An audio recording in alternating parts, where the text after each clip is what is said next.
philosophy of comparative mythology of our Mumbai University, where we are having the first, though informal, but yet it's the first tie-up with some association outside India, and that too of Joseph Campbell, whose theories we have been reading and trying to understand, and also trying to embed them, imbibe them in our understanding of mythology. Another thing which I was very glad was that Joseph Campbell had a very close bond with India and with Indian spirituality. So when you read his theories, you can easily understand what aspect of philosophy or what aspect of Indian culture is he trying to combine while putting forth his idea, his understanding of mythology.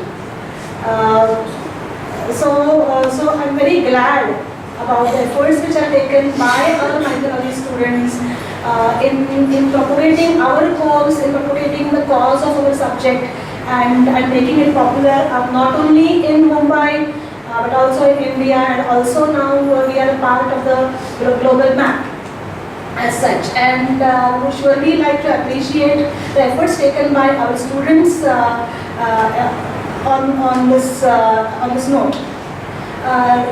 Coming to the second part, which is to introduce Dr. Sindhu Dange, whom we call as Dange Madam, and many of us we call her as Dange Bhai. My association with her was in 89-90. She may not remember that, but she had come to Ria College to distribute to give prize distribution, to give away prizes, and it was the beginning year of initial years of the development of the Department of Sanskrit in Ria College. So the prize winners and the volunteers were the same. So when I came in front of her once, she gave me the prize, and I came for the second time. She told me, stand there. I said, no ma'am, I'm the person. So this was my first encounter with her. Yeah. Then things went on in 93, 95. I joined for my MA, and then I came to the department, and she was the person who was instrumental in mentoring me, in telling me how interviews would take place, how you should groom your career, how your biodata should be such that it should come in front of the selection panel. So all these things are there. This is on a very personal note. But apart from that, if you look at her career graph, you can see that she read her first research paper at the age of 20. 18 to correct. First research paper at the age of 18. So from 18 to 78, I hope I'm right? Yeah. From 18 to 78, this is her research age. So year-wise, as she is senior, even if you see the research also, that's also you can understand the seniority of the person as such. Her research, expanse of her research is from different topics of Sanskrit literature. Coming from the background of Sanskrit, securing the top prizes in Mumbai University, in Nagpur University when she went after her marriage. She has been a brilliant student, but if you see the range, you can see she has touched Dharma Shastra, that is Indian law, some of you will know. Then classical Sanskrit literature, Sanskrit grammar, Puranas, then after that Vedas, and also I would like to say there are certain portions of Vedic literature which were not translated. I think I had shared this in the class long back. But those portions also, she specializes in those portions, and has always encouraged that there should be some kind of comparative study. So just don't look at one particular motif occurring in one particular text, but check them across texts. If you are checking them across texts, don't stop over there. Check them across cultures. Check them across religions. So how you can So how you can grow yourself vertically and how you can grow yourself intellectually horizontally. So that is something which she has done, and so you can say that she can be an example for us to emulate in our future studies. She has been the Archibandar Professor of Sanskrit, that is the topmost position in our university, and also retired after that. But her love for the subject brings her over here, and it is like in Marathi we say adhikar. So with our full right we say, ma'am, today is so and so. You manage how you can, but you have to be present at so and so time, and she manages to come at that time. That is the love for the subject which brings her over here. See, awards and laurels, I would say at a particular stage a person does not run after them, but awards and laurels run after such a person. So she has been the recipient of one of the highest degrees of Sanskrit literature, Sanskrit studies, and that is the Mahamopadhyay. So to tell you, this particular degree was conferred upon P.V. Kane, who wrote the history of Dharmashastra, which is the path-breaking work of Indian law, and he got the Bharat Ratna for that. So that degree, now you may understand the equivalence. So she has got the Mahamopadhyay degree just I think 2 years back, and also felicitated by the state government, goes without saying, but the President of India honored her with the certificate of appreciation for her studies of Sanskrit, which is a very rare thing which happens. So that is something which she has got. And also, then also the Guru Gangeshwarananda Vedanta Puraskar. So for her studies of Vedic studies, for a contribution to Vedic literature. She has been instrumental in starting this course. Why are we here? Because in 1990, she and Dr. S.A. Dange, her husband, and whose theories we will be discussing in our class, and we refer to his books. And I would say he was the first Indian mythologist as such to apply various theories and try to unveil Indian mythology in a scientific manner. So this is what I think is lost to say. I can go on for more than 1 hour also. But so let us welcome Madam over here. And she won't like us to say welcome because it's her home. But still, she's new to all of you, so let us welcome Madam. And I hand over the mic to Madam to declare this as open and also share her insights on this topic.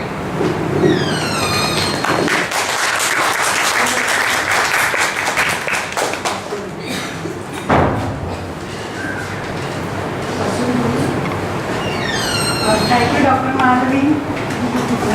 Prior to beginning, my homage to the learned assembly. सौहार्द भावेन विहाय दोषान् गुणप्रवालान् विचिनोति नित्यं मनस्विनी संस्कृत रागिणीया विद्वत्सभां तां शिरसा Namami. So it is the learned assembly, and everybody naturally has to follow the rules of the assembly. Even the arts, which is binding on me. So thank you, Dr. Madhavi, for such a long and loving introduction. And she knows how my discipline is. She knows very well. Often she says that when a cat bites her kitten, they don't mind it because they know that it is out of affection and love for the little ones. So many times she knows the scope of my discipline, but she loves me. And I also love her because I know she will carry the banner first. She is the apt person to carry.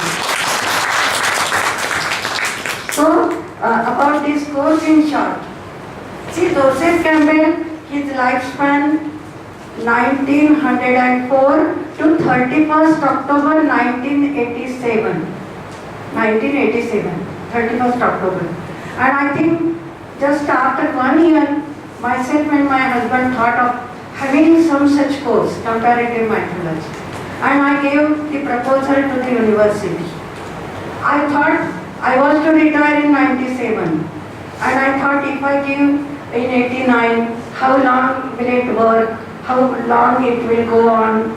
But one of my senior friends, he said, Madam Dange, आपण आता सुरू करू. ते चालवायचं की नाही ते परमेश्वर Baghel. And I am glad that this is the 25th year. Year of our course because it started in 1990. And then when the proposal came for discussion in academic council, naturally sociology department said because it is verging on sociology, we should have that course. Prior to that, it didn't strike them to have such course. But then Dr. Ms. Bengali, recently I think 1 or 2 years back she passed away. So she said, no, it is the brainchild of Mrs. Dange and it is the brainchild of the department, so they will have it. And she was very adamant in sanctioning this course because we gave the proposal, so it came to us. So this is the brief introduction and just coincidence that our 31st October Joseph Campbell passed away 1987 and we gave the proposal in 88, but by the time it started it came to 1990. Okay.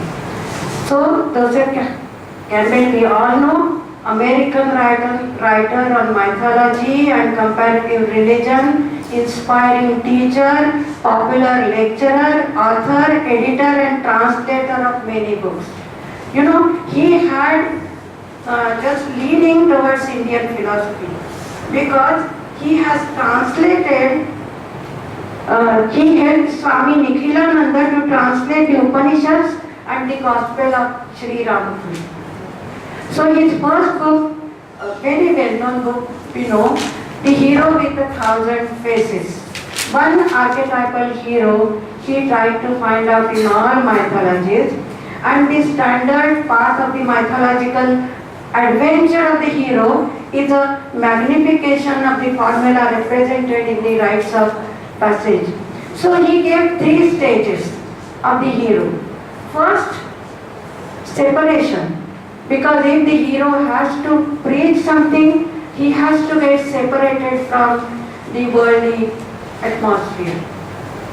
Then his own initiation in that path of knowledge. And later on his return. Because he is not satisfied what he has got, what enlightenment he has got, but he wants to just give it to the world. So separation, initiation and return. These 3 stages, and he has in his book Hero with 1,000 Faces, he has given some examples. The first is of Gautam Buddha. He left his young wife and young child, newly born child, went to this first tried many gurus. Then later on went to Bodh Gaya, got enlightenment and came back. The first sermon he gave to his 5 disciples. Isn't it? So, and then later on to the world. And then fortunately he lived for 45 years more. He died at the age of I think 85. So he got a long life to preach his faith. And that is how we have to listen. The next instance, Joseph Campbell takes of Ramakrishna Paramahamsa. Because Ramakrishna Paramahamsa also was, first they were calling him Pagla Thakur. He was so away from worldly life. They were just making fun of him. But later on when he got knowledge, we have all these Vivekananda Memorial, Vivekananda, all these institutions, because it is through the inspiration of Ramakrishna Paramahamsa. He did sit quiet. He he worked on Vivekananda, Narendra, and that's why Vivekananda could do so much. So this is how the hero is according to Joseph Campbell. Then the first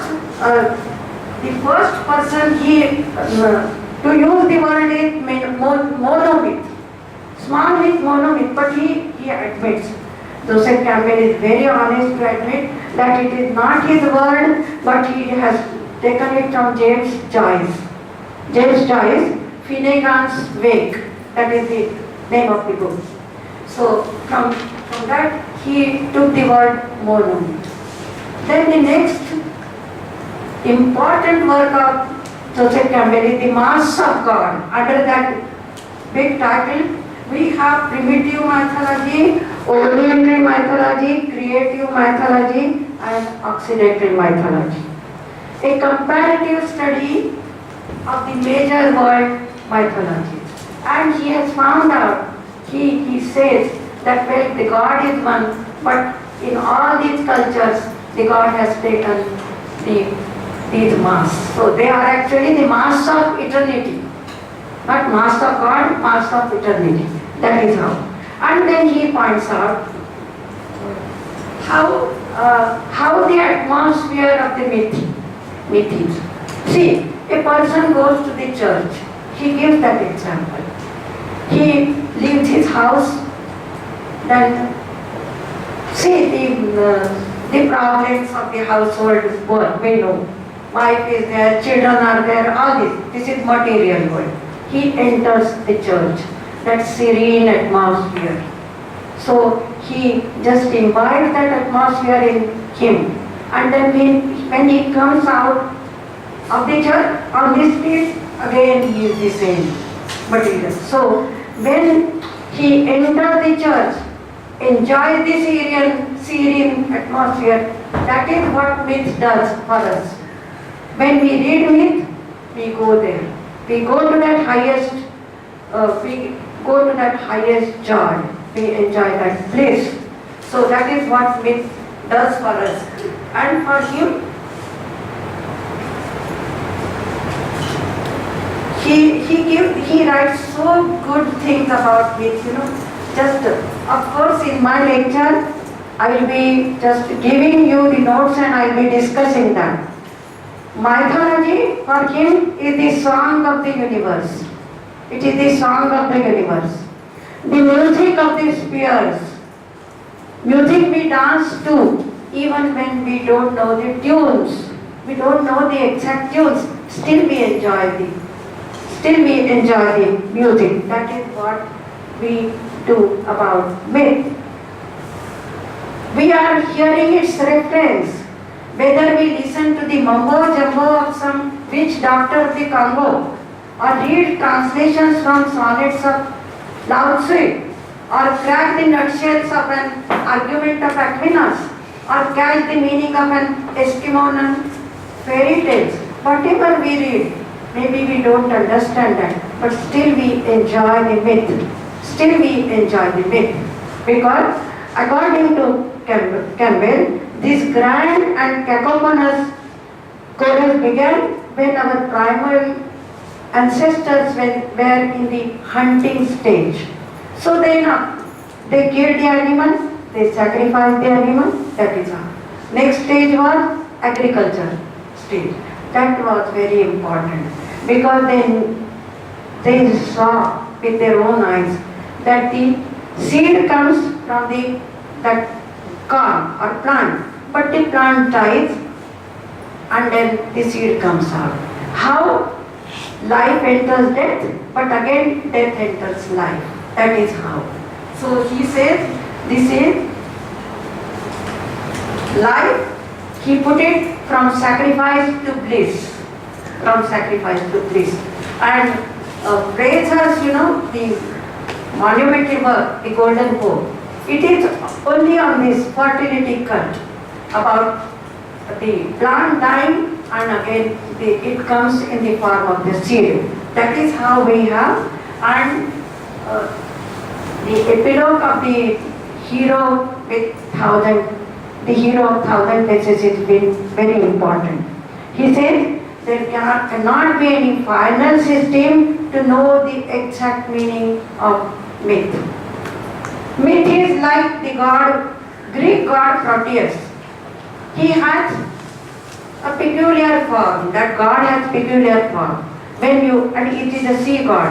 When you go near, he will change his form. So we won't be able to catch exactly how he looks. How can we touch him? And even if we put any question to him, he will be just bypass those questions. Again and again if we say, then he will just give small answers or big answers according to the capacity of the person who asked the question. So that is how. So if we want to know the real meaning of the myth, we have to get ourselves equipped with comparative knowledge and everything. Then we can solve the riddle of the myth. Because elsewhere it is said that myth is a hydra-headed demon. Hydra-headed demon. So many heads are there. Which head can you just touch? So that is how the myth is. But anyway, that is how several books are there on his name. Yes. One.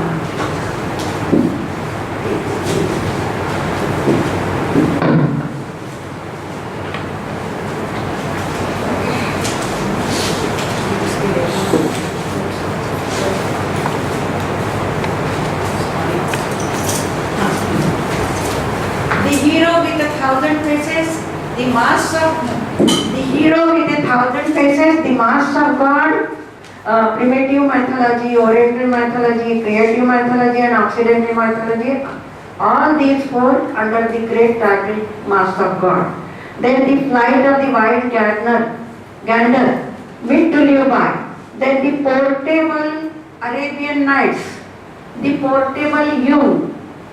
When he was criticized, Joseph Campbell was criticized that he is just giving the interpretation of the myths on the Jungian style. But theoretical he has accepted, and then he has tried to give the meaning of the myths. Then skeleton key to Finnegan's Wake. Then the mythic image, that is his work. Then I told you that he helped Swami Nikhilananda to translate the Upanishads and the Gospel of Sri Ramakrishna. And very good book which was published after his demise in 1988. That is his dialogue with Bill Moyers, The Power of Myth. And the dialogues of Joseph Campbell with Bill Moyers, and introduction is given by Bill Moyers, but you can read it. You will just forget anything and you will be just engrossed in that. He tackles many problems and he gives his own answers. That is how. All this we will discuss in the class, and I will end this small thing. I don't think I should speak because I don't like to speak much and for more time. Well, when he says about the Master of God, he has that Hindu or Vedic Hindu maxim in his mind. Ekam sad vipra bahudha vadanti. In the Rigveda we have, they call that eternity Agnim yaham matarishvanamahu.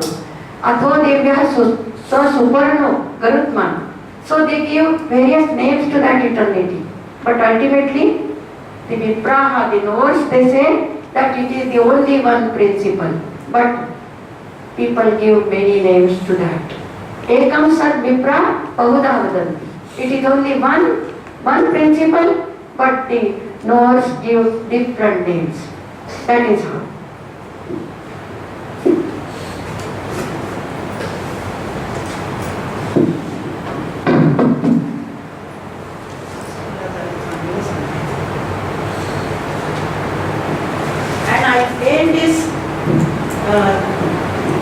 A Shinto priest, there is a story of a Shinto priest. He said, we don't have ideology, we don't have theology, we dance. And so danced Joseph Campbell to the music of the spheres when he studied mythology, which for him was the music of the universe. And the music of the spheres, for him, myth is the homeland of muse.